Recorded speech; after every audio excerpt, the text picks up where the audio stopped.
Recovery Connections Enterprise is a collection of social enterprises right here in the heart of Middlesbrough. It's a set of businesses that are providing great services that are in line with a real social mission. 131 The Venue is a flexible, licensed and affordable event space. Our space can cater to a variety of occasions, including weddings, conferences, business seminars and lots more besides.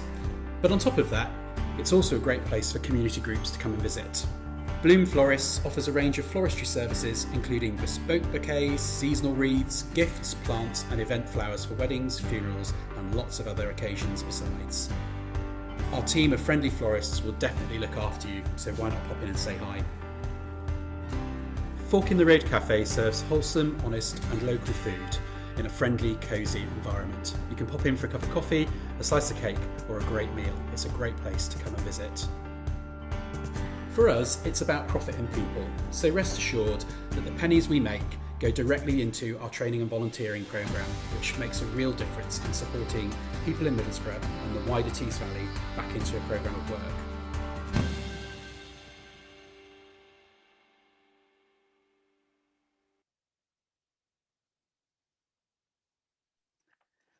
Thank you very much.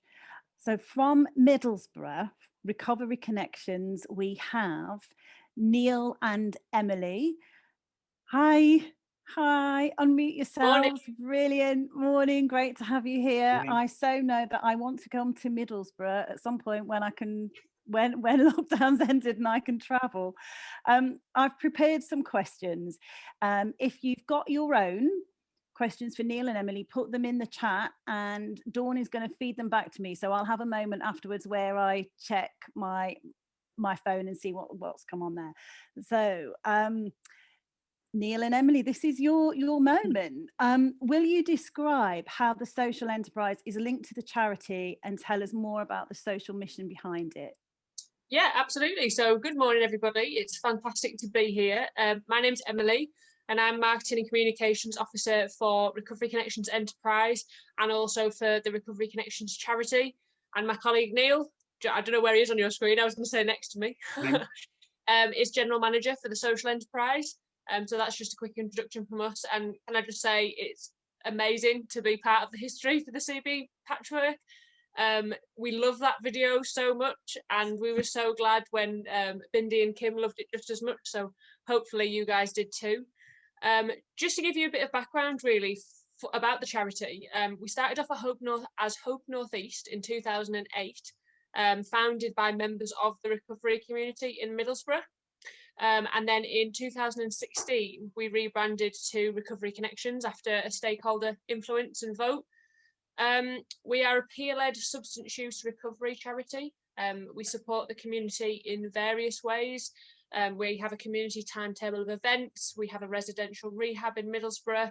And we also offer one-to-one support, not only to people in recovery and active addiction, but also to family members and loved ones of people who need support as well.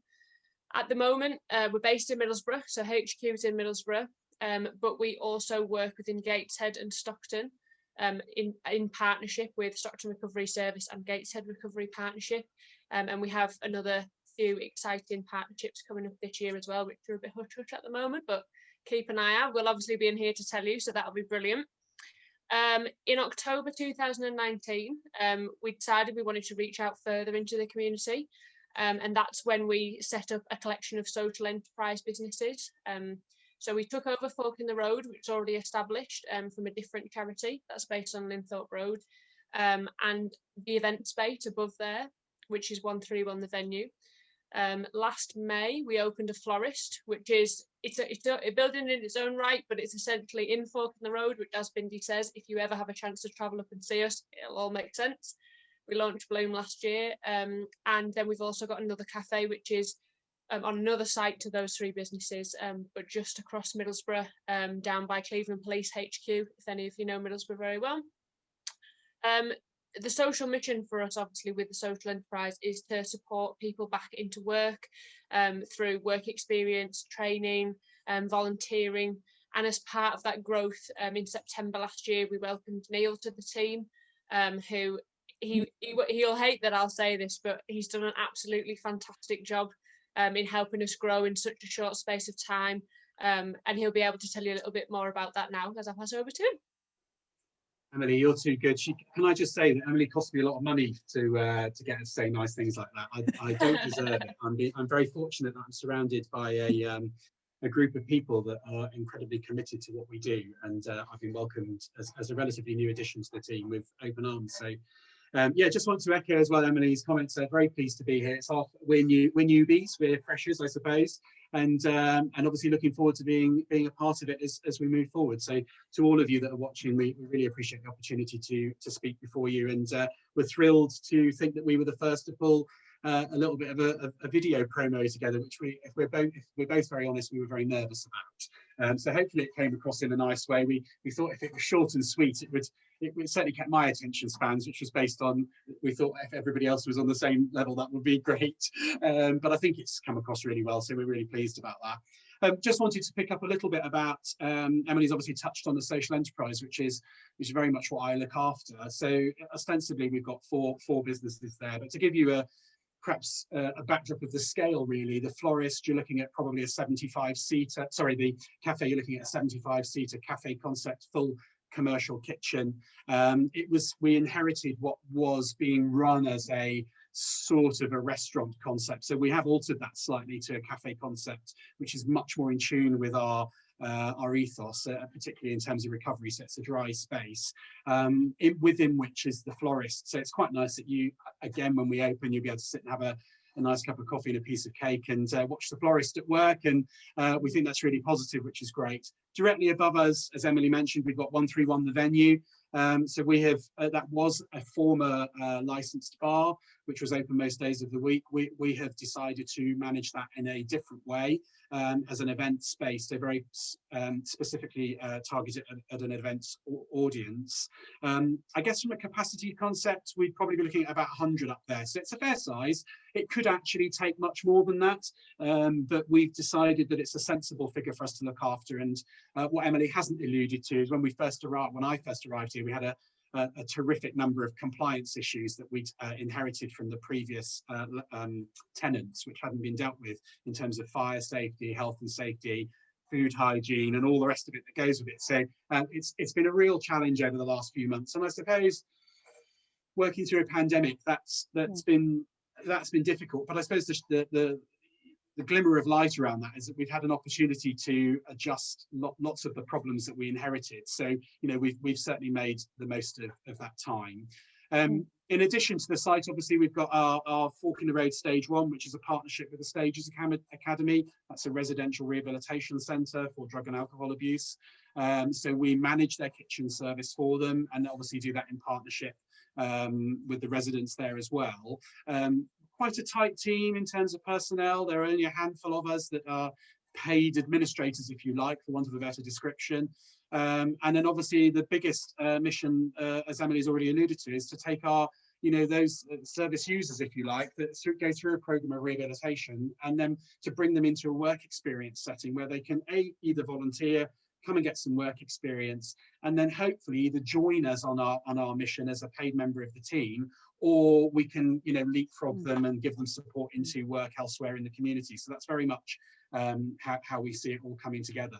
We've got some great other areas which we can talk about in a bit, and but happy to Bindie for you to take us through if you like.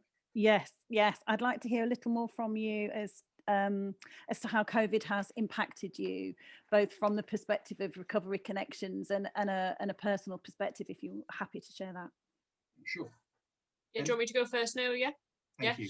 So from a charity perspective, I mean, obviously I've given you a little bit of a whistle-stop tour as to what we do as a charity, and the entire community timetable was physically attended. So you can imagine the panic and the stress that went on last March when we knew it was coming. I think we all, anyone who was in a service, like a care industry setting, especially hospitality, knew it was coming. And we knew that things would have to change. I mean, we'll touch on kind of things we're most proud of and stuff for the past few years later on in the meeting. But, in a fortnight from when lockdown was announced, our community team, absolutely a testament to them, they're fantastic, had turned the timetable from something that was attended physically to something that was entirely on Zoom. And if I won't go too much into it, but obviously with what we do, there's a lot of safeguarding issues, there's a lot of red tape, there was a lot of work that went into making that possible to support the community in that way. And it all kind of linked really to me personally afterwards, but like the way that, because addiction is often a product of trauma itself. So there will be people in the last year that have found themselves in active addiction due to the trauma of COVID, whether they've had it, whether they've been isolated, whether they just find the massive amount of change very stressful and traumatic. You know, that's something that they'll have had to deal with, and people have come to us wanting to access. Thank you, Emily. I'm mindful of our time and the questions. Do you want to make one last point on that, or can I move to Neil? I was just going to say, I think it's a testament to how we've all changed in this time, and COVID's impacted everybody, and it's good to hear other people say that they're the same, whichever kind of context that's in. So thank you. Neil, do you want to answer this question, or do you want to move to the next steps? Yeah, I'm happy to just to talk about from a personal reflection, if that's okay. So I'm 43. I know I look a lot older than that. 44 this year. I spent a long time working in the hotel industry. That is ostensibly what I am, a hotelier.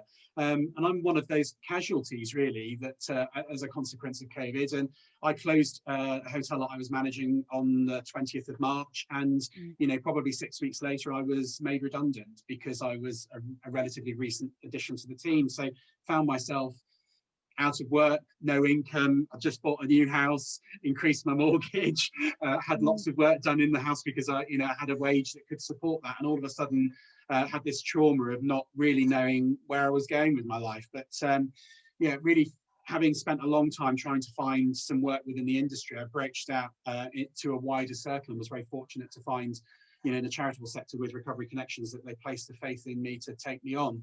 But I guess, lots of people will have been through that, and lots of people will have experienced that whole unsettling and nervousness about, losing your job or having to find a new way of being yourself, I guess, Bindie, a seasoned hotelier, and all of a sudden I'm thrown into an environment which I don't really understand, but I've had to learn, I've had to adapt, I've had to change. And actually, how have I brought that experience into what I'm doing now? And what I inherited, as we've talked about, was very fixed, and we've had to look at our model, we've had to pivot, we've had to open up new lines in terms of revenue. And there's, I guess, I'd say to anyone, don't give up. There's always light in the darkest corners, and I was very fortunate to find some of that when I arrived here. I'm really mindful of our timing, and also the things that were really important to both you, Emily and Neil. So I'm wondering if you could do perhaps just a few word answer on what achievements are you most proud of? Yeah, so I think for us, obviously, like I mentioned, the change around of that timetable to continue offering support in such a challenge is something that we continue to face and something we continue to do well. And there's a lot of work behind the scenes that goes into that. And also for me, before Neil started, we launched Bloom in challenging circumstances, but without a website and without a shop. And that was something that was very difficult, but we managed to get it off the ground. And the fact that it's still running now is a testament, I think, to us as a team, to Neil and his leadership, and just to the entire community that's within Recovery Connections, really, and our drive for positive change, whatever the circumstances. Thanks. And for me, Bindie, if I may, it was just what I inherited was an organisation which had stood still in terms of the social enterprise. And although there was, as you said, there had been some movement in the Florist, what I suppose what I'm most proud of, and there are a number of things, but is to actually get us going again and get us moving through what's been a pretty traumatic time for everybody. So, we've just today reopened our takeaway service at Stages Academy. The Florist is running. We've been doing some educational training and conferences on our event space. So in a very gentle way, we're moving. But moreover, I think, and I appreciate time, and I'm sorry that we probably both Twitter everybody because we're only passionate about it, we want to talk about it. But the nicest thing for me was to take an organisation, a charitable organisation on one side, but bring it together with the social enterprise collection on the other, whereas we were side by side, but I think we're very much more joined up. And that's probably one of our greatest achievements, and that's collective. Thank you. If anybody in the network has questions, has offers of help, assistance with Emily and Neil, put them in the chat. I think we'll have to take this forward just in terms of timing. We'll have to take this forward as a thread or a conversation in the network on the CB Patch website. So thank you very much, Neil and Emily. This is the beginning of the conversation. We will make sure we continue it. You've got lots more to say, and I can see from the messages that people are really interested in connecting with you in various ways.